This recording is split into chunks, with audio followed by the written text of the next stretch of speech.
Good evening and welcome to Dig This.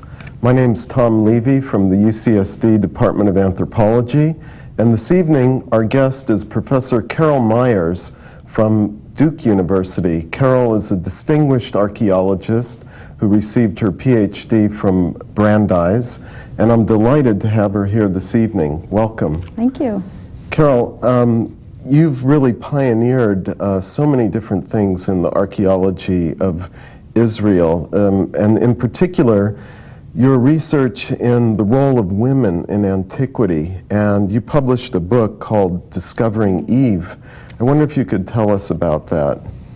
Well, the title, you need to say the full title. I need to give the subtitle, Discovering Eve, Ancient Israelite Women in Context. And Eve is just a cipher there. I'm not really, in any great extent, talking about the biblical literary figure of Eve, but I'm talking about women, and Eve is just a way of symbolizing all the women of ancient Israel. Notice, I didn't say all the women of the Bible.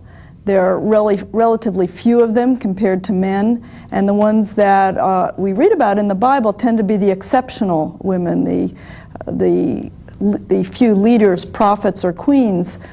But there are a lot of other women, ordinary women, who lived lives in the highlands of the land of the Bible in the Iron Age.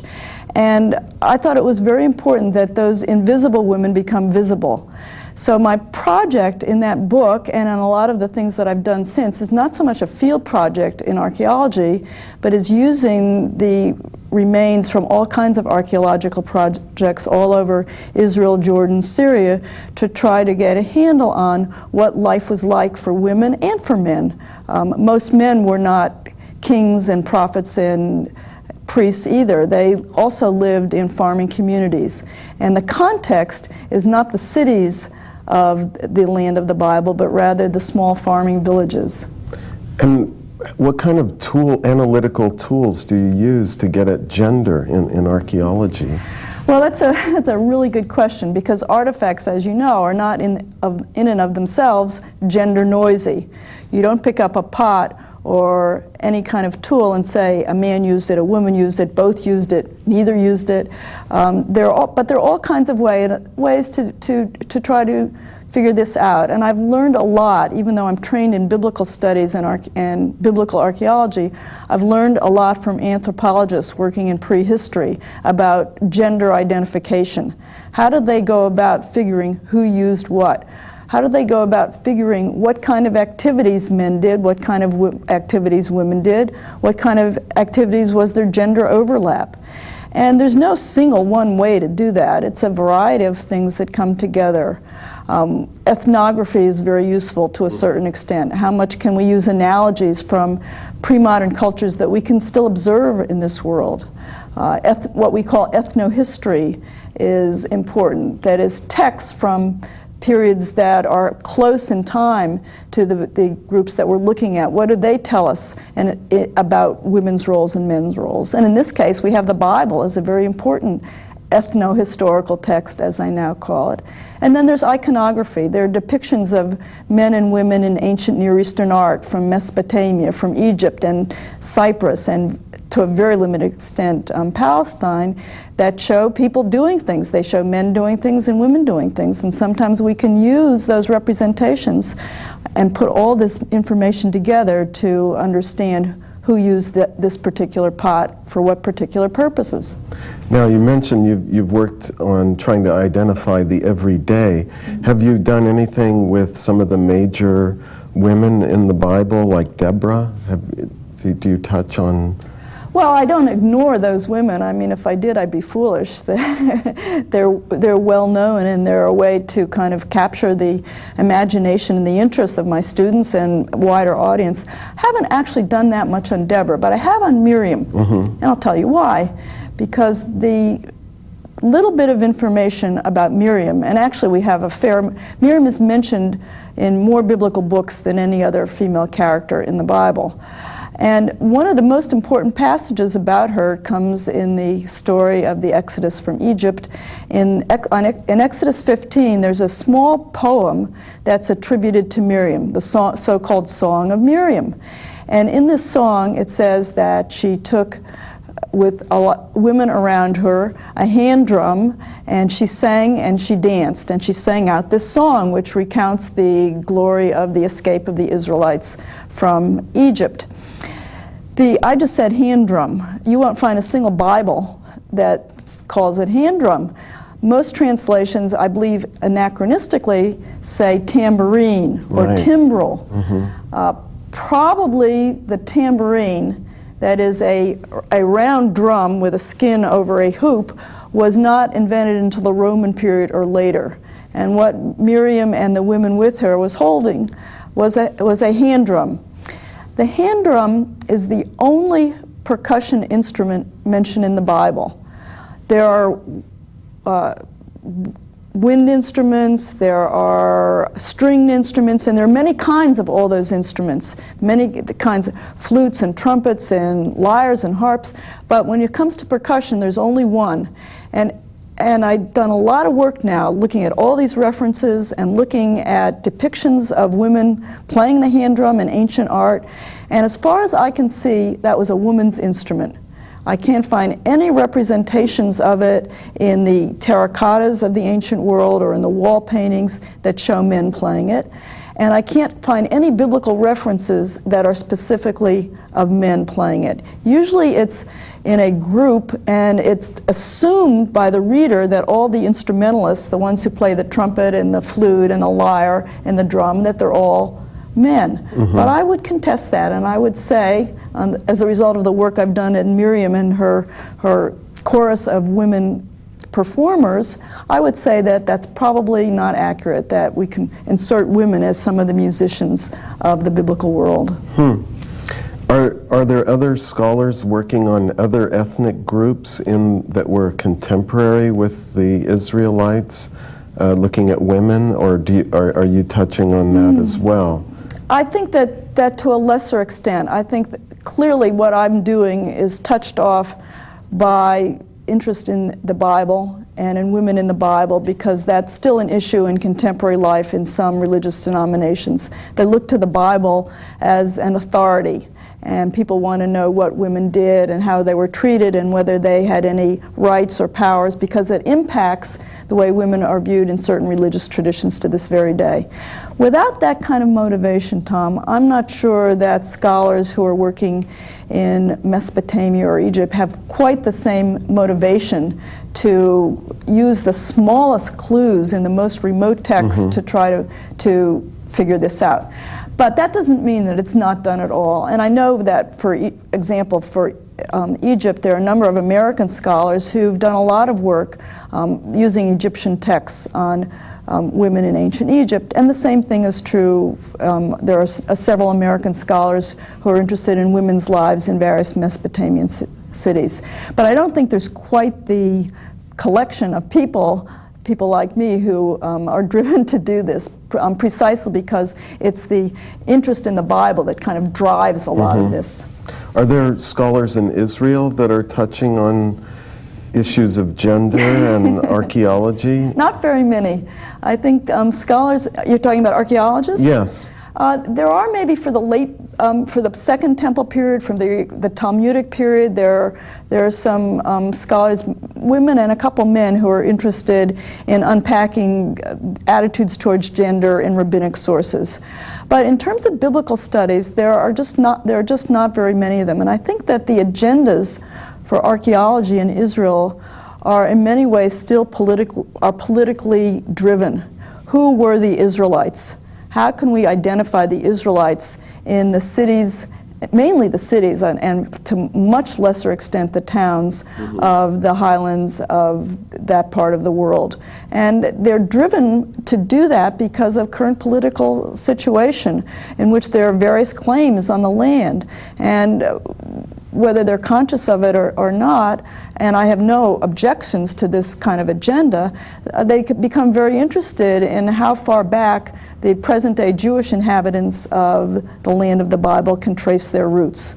And so biblical archaeology means finding sites mentioned in the Bible, finding remnants of destructions or conquests that can be related to various military activities mentioned in the Bible.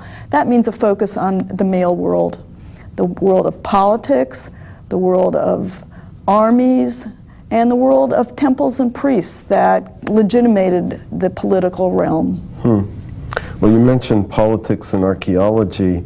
Terrible bedfellows. It is, but I'm wondering what your thoughts are about this debate in biblical archaeology and biblical studies between the so-called biblical maximalists and minimalists. Where do you fit into that? Well, perhaps I should explain a little bit about what's at stake. Okay. The maximalists, I would say, are the most conservative. They would be closest to taking everything in the Bible as factual, somewhat like literalists or fundamentalists. And I would say among biblical archaeologists, there are relatively few of those. The minimalists are also a small group, but they're very vocal. And they would claim that there's very little factual material in the Hebrew Bible, that the stories of the ancestors are totally mythological or legendary, the Abraham and Sarah, Isaac and Rebecca and so on. We used to call them the patriarchs, but I want to use inclusive language, so I'll call them the matriarchs and patriarchs, or the ancestors. But beyond, and that's been a claim that's, I think, pervaded mainstream biblical scholarship in the past decades. But what is a newer claim of the past decade is that the Exodus traditions themselves are, for the most part, legendary, that archaeologists have combed the Sinai Peninsula and have found no evidence that can support any aspect of the biblical account of the departure from Egypt and the wandering in the wilderness. There are no texts in ancient Egypt that mention Moses. Yet it's a central act in the Bible. It's a central event. Moses is the central character. But the finds, or rather the lack of finds in archaeology, call all that into question. The minimalists will take us even further, and they'll say that even the monarchy under Saul and David and Solomon was, if it existed at all, was not nearly the imperial state that the Bible describes. That it's really an exaggeration of several centuries later when King Josiah is fighting to make his kingdom worth something. So it's created a very tense situation among biblical scholars and biblical archaeologists. Now, you asked me what I think about it? Well, yeah. I mean, given all the new discoveries and so on. Well, I think that we need to pay attention, people on both sides. I think I'm kind of in the middle on all this. I would say that I think that the Exodus traditions are so powerful that perhaps there is a kernel of truth to them. That there certainly is record in ancient Egypt of people from the Levant coming down into Egypt over the millennia. It happened like all the time. Right. Not many of them left, but that doesn't mean no one ever left. And the traditions of the Exodus could very well be based in the experience of just a few people who left. But that the biblical literature describing it is highly imaginary, highly legendary, and it's full of truths, but probably very few facts, is the way I would put it. Now, I would say that the controversy, however, is extremely useful. I don't want to give any more credit to the minimalists than to the maximalists, but I would say that the debate has become so intense in academics circles that finally it may be spilling over into the public, and that's a good thing. Why do you say that? Well, because I think there's a huge divide between what people in the general public know about the Bible and what academics have known about the Bible for a century. That there's a great divide between the academy and the church and the synagogue. And that most intelligent Bible readers have very naive views of what they're reading. They don't understand about how complicated the canon is, how long it took to take shape. When, as was in the LA Times, I guess this past weekend, when there can be an article in a major newspaper which tells about the rabbi of a major synagogue getting up at Passover and telling a couple thousand people there that maybe the account of the Exodus, as we read it in the Bible, has very little factual information in it, that this is all part of an imaginary tradition, that will wake people up and say, well, why people are saying that? What do biblical scholars do? They're certainly not out to deceive the general public. Do they know something that we don't know? And maybe the general public, Christians and Jews and people of no religion, but who are familiar with biblical tradition, as most all Americans are, maybe they will begin to understand a little bit about what the academic study of Bible and archaeology is all about. So I think it's very good for our discipline as a whole, even though there may be a lot of mudslinging along the way.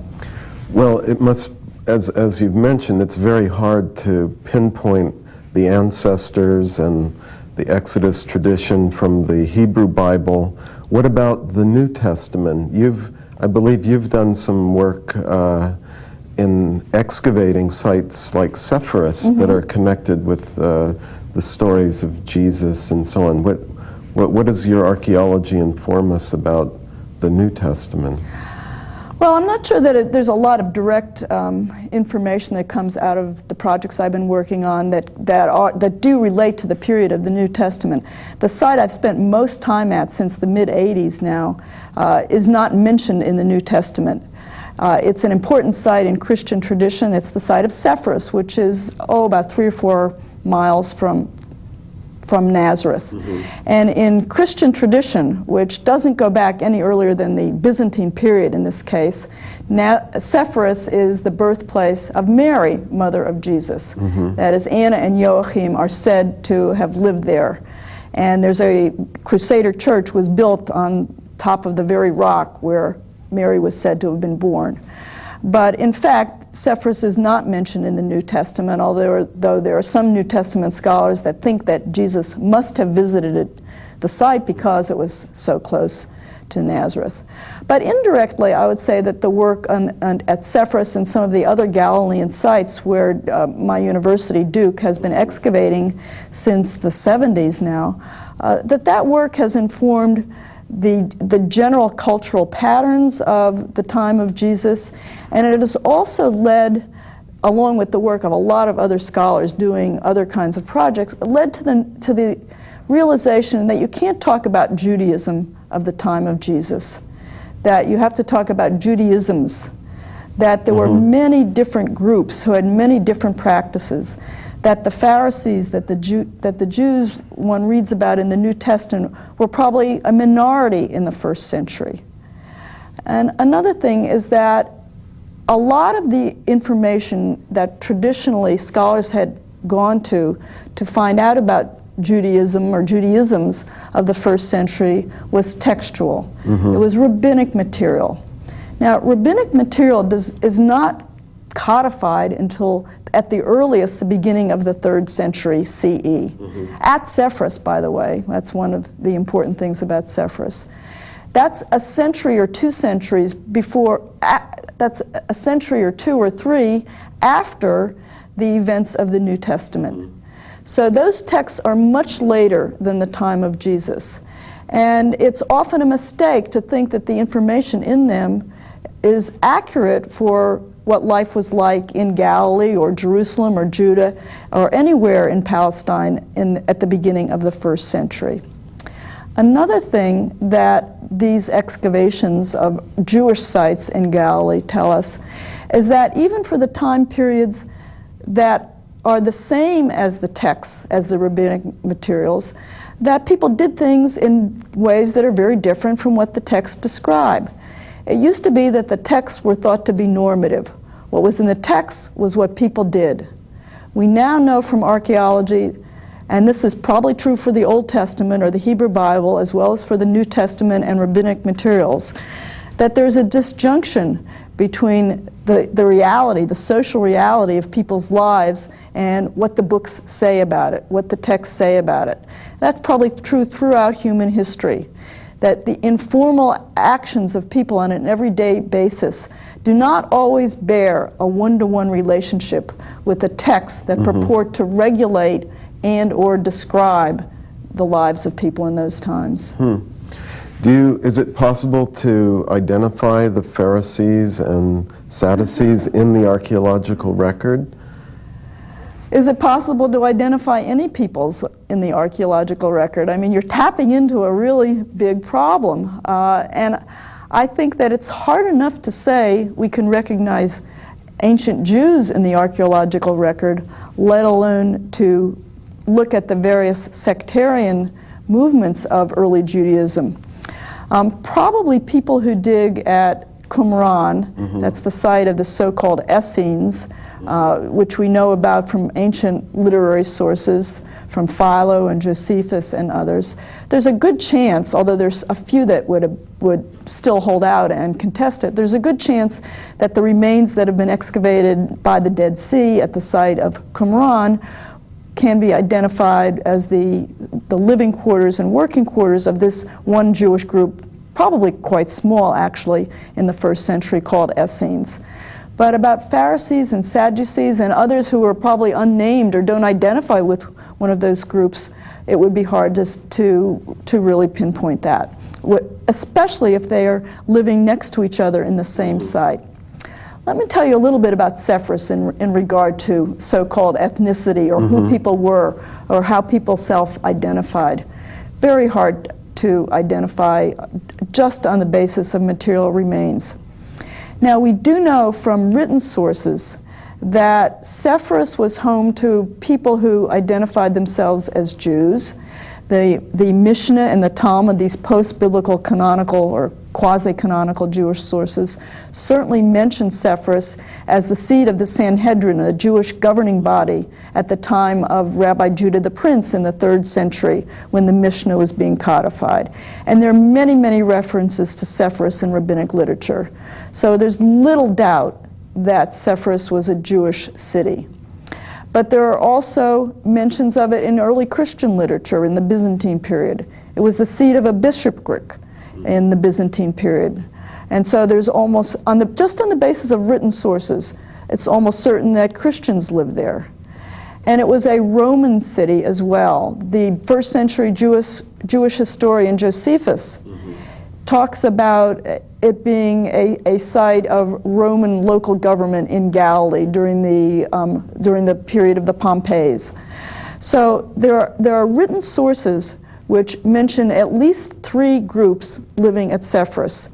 There's also a couple of small but not unimportant references to a 4th group that are called in the Jewish sources called minim, or heretics. Now, what is meant by heretics? It means Jewish Christians. It means Jews who accepted Jesus as their Savior but did not renounce their Judaism. And the Orthodox or normative Jewish texts regard these people as heretics. The people themselves didn't feel that way. They thought they saw the truth. But they're mentioned in texts with respect to Sepphoris. Now, that was one of the challenges to our archaeological project. Prophecy, if only. Right. Could we get down and dig up artifacts or buildings or structures that would allow us to say, aha, Jews lived in this house, Christians lived in this house, Romans lived in that house. Heretics over there. Heretics way over there. Yeah. No, it would be great. Not really possible, because what goes into a person's self-identification or ethnicity? And it's not any one thing, let alone something that can be identified easily in the material culture. It's beliefs, it's ideology as much as things. Nonetheless, archaeologists that we are, we make our attempts. And these are some of the kinds of things that we come up with.